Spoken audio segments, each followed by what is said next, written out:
नमस्कार फ्रेंड्स, आप सभी का एक बार फिर से एजुकेशनल चैनल में स्वागत है। और आज की वीडियो में हम आपके साथ डिस्कस कर रहे हैं आइडियलिज्म यानी कि आदर्शवाद के ऊपर। और आदर्शवाद जो है यह आपके वेस्टर्न फिलॉसफी यानी कि पाश्चात्य दर्शन का एक प्राचीनतम विचारधारा है। और सबसे प्रमुख इस विचारधारा की यह बात है कि यह ईश्वरीय सत्ता को स्वीकार करता है, यानी कि यह इस संसार को, इस सृष्टि को, इस नेचर को ईश्वर द्वारा निर्मित मानता है। इस आदर्शवाद विचारधारा की यह सबसे प्रमुख बात है। और ये कहता है कि जो वस्तु जगत है, जो आपका जो यह भौतिक जगत है, यह आपका देखा जाए तो यह अपूर्ण है, यानी कि यह सत्य नहीं है। जो सत्य है वह क्या है? वह विचार है, यानी कि यह विचार जो है उसका प्रकटीकरण मात्र है। वस्तु जगत जो है विचार जगत का प्रकटीकरण मात्र है, यानी विचारों के द्वारा ही हमें इस संसार के बारे में जो भी जानकारी मिलती है, तो विचार देखा जाए प्रमुख है। भौतिक जगत परिवर्तनशील है, अतः परिवर्तनशील चीज़ें सत्य नहीं हो सकती। सत्य जो है, जो परिवर्तनशील नहीं है, वही आपका सत्य होगा, यानी कि विचार। और कहा जाता है कि जो आत्मा है इस संसार के आने के पहले विचार जगत में भ्रमण करती है। अतः कहा जाता है आदर्शवादियों के द्वारा कि जो आपकी आत्मा है यह इस संसार से फिर विचारों के जगत में जाने के लिए अग्रसर रहती है। ये आपको याद रखना है। और आदर्शवाद कहता है कि मनुष्य का अंतिम उद्देश्य जो है वह आत्मानुभूति होनी चाहिए, यानी कि ईश्वर के देखा जाए या आत्मा के स्वरूप को जानना ही, परमात्मा के विषय में ज्ञान प्राप्त करना ही आपका देखा जाए तो अंतिम उद्देश्य होना चाहिए मनुष्य के जीवन का, जिसको हम आत्मानुभूति यानी कि सेल्फ रियलाइजेशन कहते हैं। तो ये आपका था आदर्शवाद के बारे में थोड़ा सा एंट्री। अब चलते हैं कुछ पॉइंट वाइज आपके साथ डिस्कस करते हैं इस विचारधारा को। देखिए, कहा जाता है कि सुकरात ने जो इस विचारधारा को आगे बढ़ाया, यानी आदर्शवाद को देखा जाए तो आगे बढ़ाने का काम सुकरात ने किया है।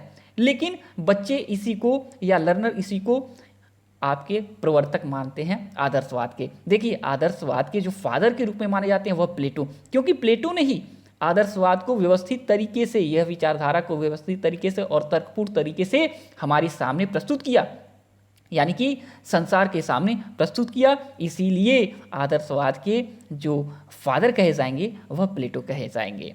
आगे बात किया जाए कि प्लेटो आत्मा परमात्मा के अस्तित्व को स्वीकार करते थे और इनका मानना था कि परमात्मा इस सृष्टि का नियामक कारण अर्थात कर्ता है और विचार इसके उपादान कारण अर्थात आधार हैं। तो ये आपको हमने अभी समझाया कि जो कर्ता है वह ईश्वर है, जो नियम का, सृष्टि का निर्माता है वह ईश्वर है, और जो उपादान है, जो आधार है, जिसके द्वारा हम जो भी चीज़ें हम प्राप्त कर रहे हैं वह विचार है।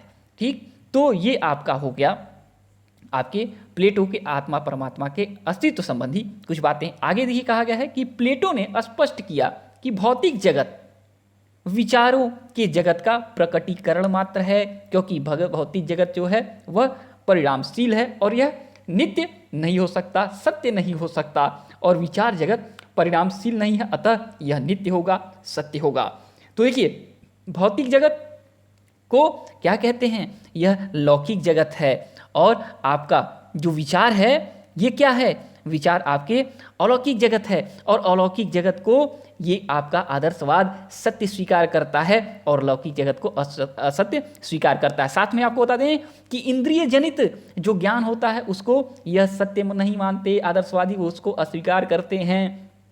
और यह विचार के द्वारा जो भी ज्ञान प्राप्त होता है उसी को यह सत्य मानते हैं। याद रखिएगा। आगे देखिए, जो इंपॉर्टेंट पॉइंट है उसके ऊपर डिस्कस करते हैं। कहा गया है कि आदर्शवादियों के विचारों में दो प्रमुख समानता है, यानी कि अगर बात किया जाए आपके अरस्तु को छोड़कर, तो मैक्सिमम जो आपके आइडियलिज्म यानी आदर्शवादी हैं वो एक ही बात पे सहमत हैं। सबसे पहले बात कि ईश्वर अंतिम सत्य है, यानी कि अल्टीमेट रियलिटी ऑफ जो ट्रुथ है वो आपका ईश्वर है, गॉड है।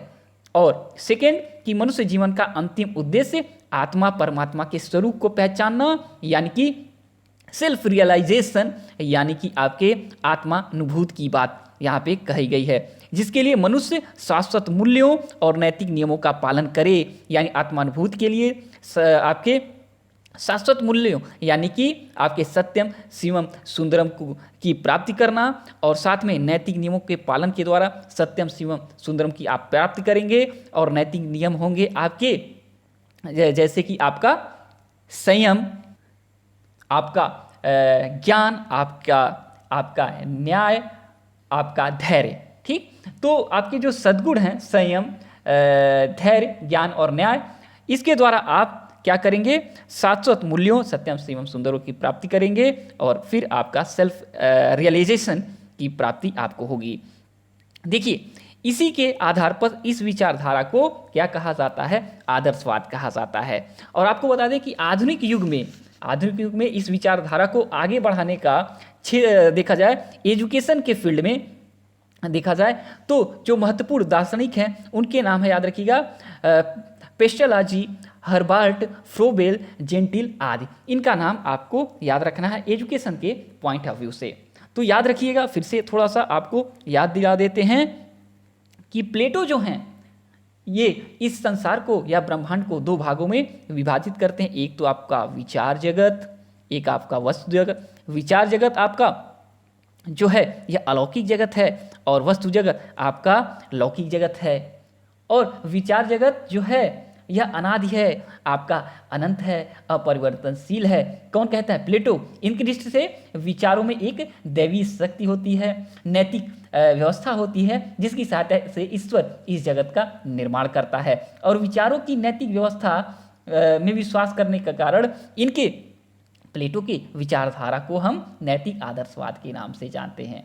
तो याद रखिएगा कि प्लेटो जो है आत्मा को ईश्वर का अंश मानते हैं, और इनके अनुसार से आत्मा इस संसार से आने के पहले ही विचारों के जगत में आपका भ्रमण करती रहती है, और विचारों के संसार के बाद इस संसार में जब यह आती है तो फिर आपके विचारों के जगत में जाने के लिए ज़्यादा इच्छुक रहती है, अग्रसर रहती है। ये आपका आदर्शवाद कहता है। ठीक, तो चलिए आज की वीडियो में इतना ही, और इससे जुड़ा हुआ कोई भी आपको संदेह हो, समस्या हो, जरूर पूछिएगा। और जब तक कि नेक्स्ट वीडियो नहीं लाते, thanks for watching educational channel, और आपका दिन बहुत बहुत शुभ हो।